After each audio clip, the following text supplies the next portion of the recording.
Hello, dear learners. My name is John, and a big welcome to everyone learning English with me on our educational platform, AcademyJohns.kz.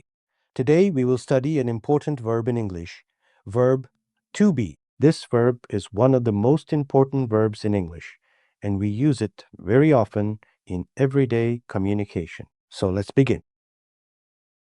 The verb to be describes who we are, what something is, and how someone feels. As I have mentioned earlier, the verb to be is one of the most fundamental verbs in English language. In some languages, like the Russian language, a sentence can be formed without a verb. But in the English language, every sentence needs a verb, and to be often fulfills that role completely and effectively. Consider these examples. I am 15 years old. Astana is the capital of Kazakhstan. They are in Seoul. Notice how the verbs like, am, is, and are connect the subject to the description. In English language, every sentence requires a verb. For example, we say, I am a student. The verb to be is an important part of the sentence. Without the verb, the sentence is wrong. For example, we cannot say I student or I a student.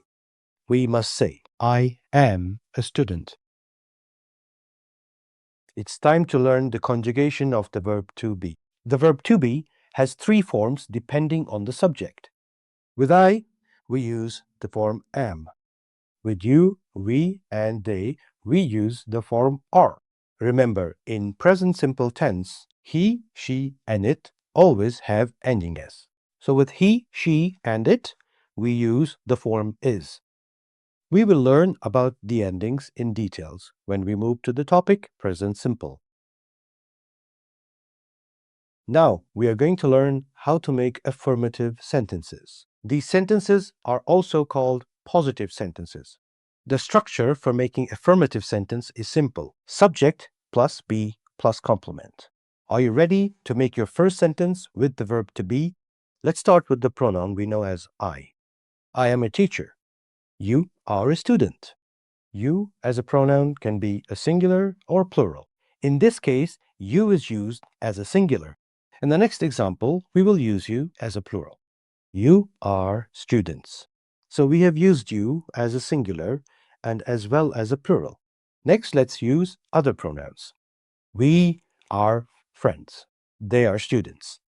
Now, we will try to make sentences with pronouns he, she, and it. We know he, she, and it are third person singular. He is a doctor. She is a manager. It is a cat. In present simple verbs, the third person singular takes the ending, s. We will study this rule later in details when we learn the topic present simple tense. An important note to pay attention to. Sometimes students make mistakes when they use names. We need to remember names, for example, John refers to a man, so we use he. The name Julia refers to a woman, so we use she. And for animals or things, we usually use it. For example, a cat is it. Now let's learn to make a negative sentence. To make a sentence negative, we simply add the word not to the verb to be. Please remember, the structure for making negative sentence is subject plus be plus not plus complement. We will start again with pronoun I to make a sentence, and we are making a negative sentence. So we need to add not to the verb.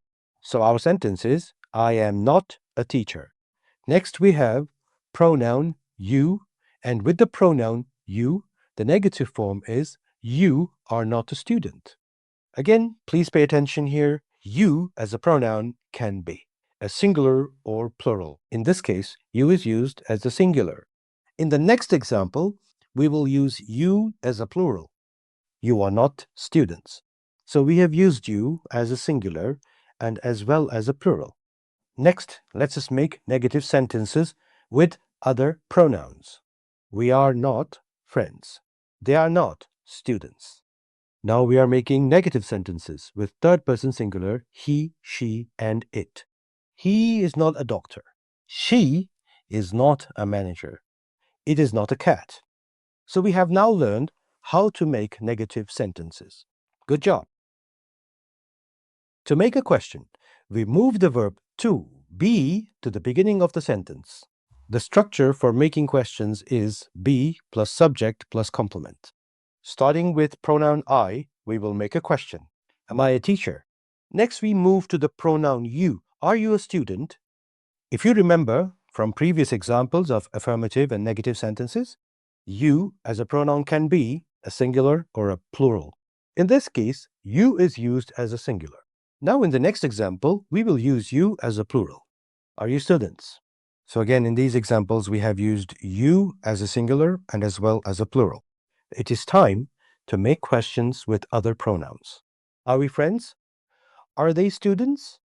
Now we are making questions with third person singular he, she, and it. Is he a doctor? Is she a manager? Is it a cat? Awesome, we have learned making affirmative sentences, negative sentences, and questions. You are wonderful students. Time to move to contractions. Next, we are learning about contractions. In everyday speech, we often use contractions because they sound more natural. On the left-hand side, we will have contractions for affirmative sentences. On the right-hand side, we will have contractions for negative sentences. For example, instead of saying I am, we usually say I'm. Negative, I'm not. Instead of you are, we say you're. Negative, you aren't. Instead of we are, we say we're. Negative, we aren't. Instead of they are, we say they're. Negative, they aren't.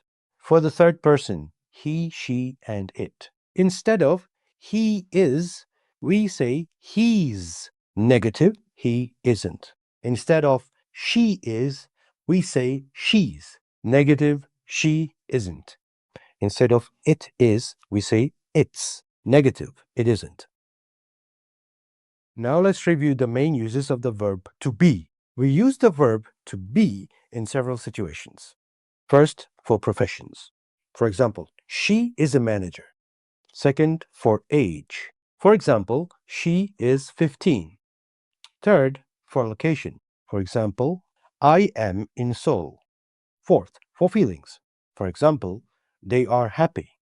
And finally, for descriptions. For example, Kazakhstan is a wonderful country. Now let's look at some common mistakes.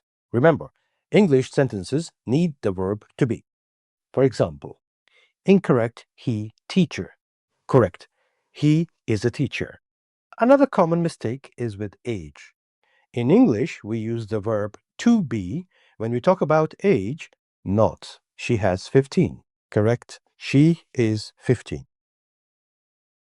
Great. Now you know the basics of the verb to be. Your next step is to read the lecture, review the presentation, and complete the exercises. Practice the examples and try to make your own sentences. I will see you in the next lesson. Goodbye, and thank you very much.